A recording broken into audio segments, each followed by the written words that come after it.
Okay, today I'm going to show you how to use iTunes with your iPhone.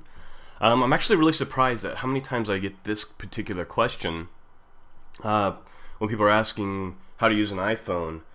They want to know how to use iTunes and how to sync the iPhone with the iTunes. And I guess I've just been doing it for so long that I just didn't expect that people were still needing to learn how to do this.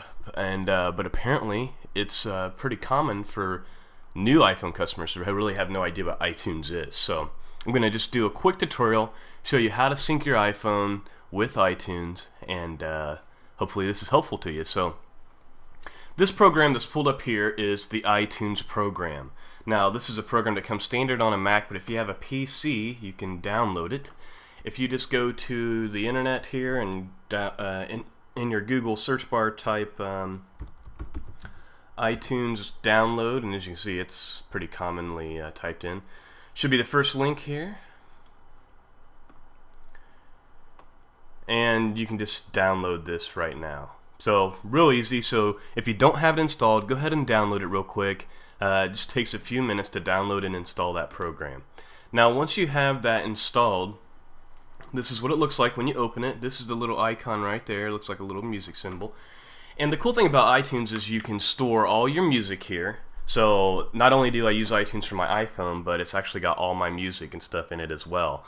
There's an iTunes store, and honestly I don't buy records anymore, or CDs, or whatever it is that you used to buy. Everything that I want for music I buy from iTunes.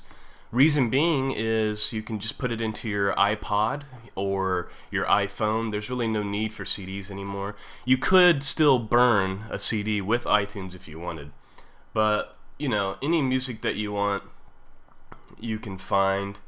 So let's just say you're a Justin Timberlake fan. If you type in Justin Timberlake at the top, you'll see all of his albums right here.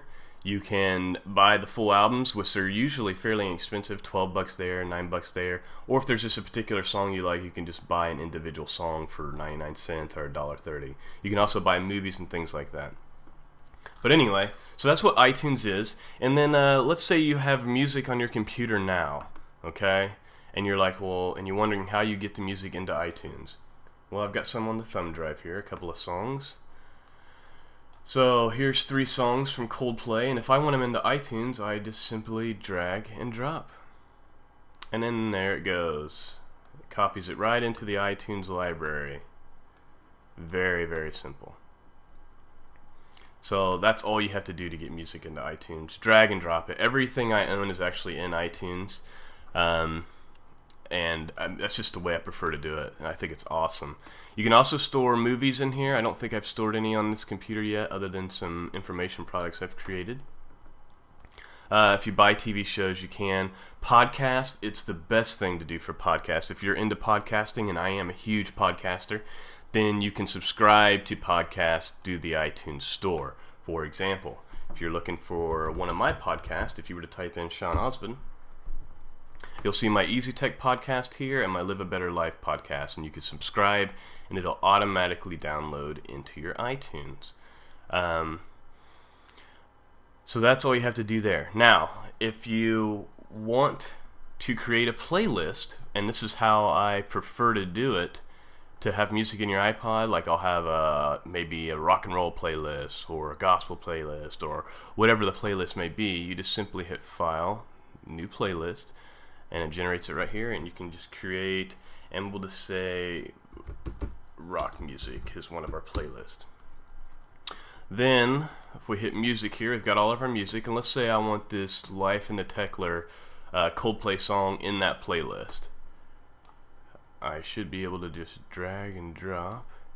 Maybe I right click and move to right click, add to playlist, rock music. So then if you click on rock music, there it is. And I can have as many songs as I want in that playlist. So now it's time for the iPhone part. So when you plug your iPhone in to iTunes, you should have got a little cable with your iPhone, and you plug it in USB. It'll pull up your phone right here where it says devices. So here is my phone. I can check for updates and update the software if I want. I can restore my phone if it's acting up and I need to restore to factory settings. But there's more than just that. I can sync all of these things up here with my phone. So all these little tabs, right? So if I click Info, so I can decide if I want to sync my address book with Google Contacts or Yahoo address or anything like that. Same thing with calendars. I can decide what I want to sync that with. My notes. Yeah, more notes there. I can sync my apps. Now I've downloaded all my apps through my phone, and I'll show you what we do there. But I can back those up if I check mark sync apps there. If I have ringtones that I've purchased through iTunes, I can sync those. Music, I can sync those. So if I click sync and I say I want to sync music, I can select entire library or whatever I want. I can sync just certain albums or playlist or whatever. Check that.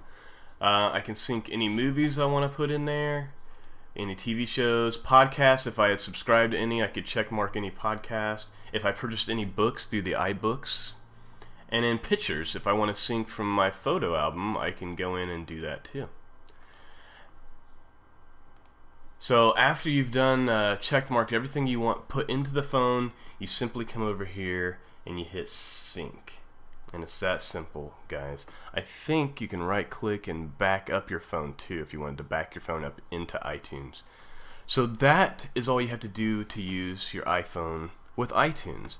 So if you want music in your iPhone, get her plugged in, hit the music tab at the top, and go in and check mark which playlist you want, or which artist you want, or what albums you want, or whatever you want, and then you simply hit apply or sync. And that's all there is to it, guys. iTunes is beautifully easy. It's very easy to use. It's the method that I prefer when it comes to any type of audio. I love, I don't use my iPhone primarily anymore, but I do still love to have the music in there, and I love the apps, and I keep one in my car. So that's all there is to it, to using iTunes. So I hope you found this very helpful. And, you can find more videos from me at the easytechsite.com/training. So that's all there is to it. Thanks, guys. I'm Sean Osmond with easytechsite.com.